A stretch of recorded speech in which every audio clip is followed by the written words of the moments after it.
கடகம் கடகத்துல வந்து உங்க ராசிக்கு தான் அஷ்டம சனி விலகினாலும் 2ல் கேது 8ல் ராகு வந்து டிசம்பர் வரைக்கும் இருக்கு. தடங்கல்கள் இருந்து தான் தீரும். எல்லாம் சுலபமா கிடைக்கிறது கொஞ்சம் கஷ்டமா இருக்கும். அதே சமயம் முதுகு தண்டுவடத்தில் ஒரு கோளாறு வரும். கழிவு போற மலக்குடல் யூரினரி பார்த்து கண்டிப்பாக பார்க்கணும். பெற்றோர் பெரியோருடைய தேக ஆரோக்கியம் தான் இந்த பரப ஒரு இடத்துல கொஞ்சம் பார்க்கணும். குலதெய்வ கோயிலும் ஃபர்ஸ்ட் பாயிண்ட். என்னை பொறுத்த வரைக்கும் குலதெய்வம் வந்து இப்போ கடகத்துக்கு ரொம்ப இம்பார்ட்டண்டா நான் பார்க்கறேன். அதுக்கப்புறம் நிறைய நாங்க சொல்ற கோயில்லாம் நீங்க போகலாம். ஆனா என்னன்னா உங்களை அடக்கி வச்சாலும் கிரகம் உங்களை தூக்கி விடும். இடம் மாற்றம், தொழில் மாற்றம், உத்தியோக மாற்றம், வியாபார மாற்றம், படிப்பு மாற்றம், மாற்றங்களுக்கு உண்டான காலகட்டம் பரப வருடம். ஸோ மாற்றங்கள் இவங்களுக்கு வந்து பெரிய லெவலுக்கு ஏற்படும். அது ஆச்சரியத்தக்க முன்னேற்றத்தை தரும். அதுல அதே சமயம் என்னன்னா டிப்ரெஷன் வரும். ஏன்னா அஷ்டமத்தில் இருக்கக்கூடிய ராகு, சனியுடைய வீட்டில் இருக்கக்கூடிய ராகு வந்து கொஞ்சம் யோசனை கொடுத்துக்கினே இருக்கும். ஓவர் பர்ஃபெக்ஷன் பார்க்காதீங்க. 1க்கு 2 வாட்டி சொல்லிருங்க சாமி. ஓவர் பர்ஃபெக்ஷன் பார்க்க ஓவர் பர்ஃபெக்ஷன் தான் அந்த கடகம். ஒரே அவங்க சொல்றது மட்டும் இம்ப்ளிமெண்ட் பண்ணணும். அவங்க சரி, மற்றதெல்லாம் கொஞ்சம் சரி கிடையாது, எனக்கு தெரியும்.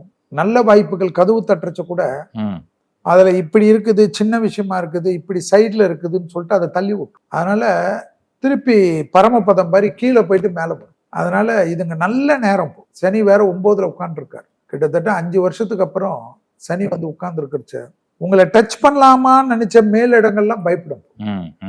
ஏன்னா இவர்களுடைய திறமைகள்லாம் அது ஒண்ணுமே இல்லை. நீச்சபங்க ராஜயோகம் இல்லை, எந்த யோகம் இல்லை, தசா புத்தி சரியில்லை. இருந்தாலும் கடகத்துக்கு நல்லது நடக்கும். ஆச்சரியமா இருக்கும். அந்த கடகத்துக்கு வந்து பிள்ளைகளுடைய படிப்பு, உத்தியோகம், தொழில், வியாபாரம் அனுகூலம், பிள்ளைகளுடைய திருமணம், பிள்ளைகளுக்கு சந்தோஷம், பிள்ளைகளுடைய மன அழுத்தங்கள் மாறுவது, பிள்ளைகள் சந்தோஷமாக இருக்கிறதெல்லாம் கடகம் பார்க்கலாம். அதே போல குடும்பத்தில் இருக்கக்கூடிய துணை அல்லது துணைவியாருக்கு நீண்ட நாட்களாக இருந்த சங்கடங்கள்லாம் தீரும். கடகம் இருக்கக்கூடிய வீட்டில் கெட்டி மேளங்களும் சுபகாரியங்களும் நண்பர்கள் வருவதும் உறவினர்கள் வருவதும் எல்லாம் ஏற்படக்கூடிய காலகட்டம். ஆனா கடகம் இதுக்கெல்லாம் ஒத்துக்கணும், முரண்டு பிடிக்கக்கூடாது. இந்த டைமில் யாரிடத்தில் பகைமை வைத்துக் கொள்ளக்கூடாது. கொஞ்சம் நடிக்கணும். கடகத்துக்கு நடிப்பு வராது. அந்த நடிக்கக்கூடிய கடகம் பெரிய வெற்றிகளை பராபவரிடத்தில் பெறுவார்கள்.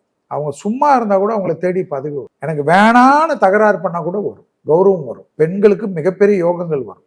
அஷ்டலட்சுமி கடாட்சம் வரும். தங்கம் 25,000 ரூபாய் பெர் கிராமுக்கு போனா கூட நிறைய தங்கத்தை வாங்கக்கூடிய ராசியில கடகம் வரும். ஸோ இதெல்லாம் வரக்கூடிய காலகட்டம். இந்த காலகட்டத்தில் மெயினாக குலதெய்வம் ஸ்ட்ரெச்சிங் கத்துக்கணும். நிறைய நீர் சாப்பிடணும். நிறைய நீருக்கு உண்டான பழங்களை சாப்பிடணும். அது உண்மை சாமி. கடகம் தண்ணி குடிக்கிறதே கம்மி தான். கிடைக்காது. ஏன் நீங்க மாட்டிக்கிறீங்களா? இல்ல சாமி, பார்த்திருக்கேன் நானு. கடகத்திற்கு வந்து என்ன பொறுத்த வரைக்கும் காலஸ்திரி வழிபாடு வந்து ரொம்ப நல்லது. போயிட்டு வந்தா நிறைய திருப்பங்களை பார்க்கலாம்.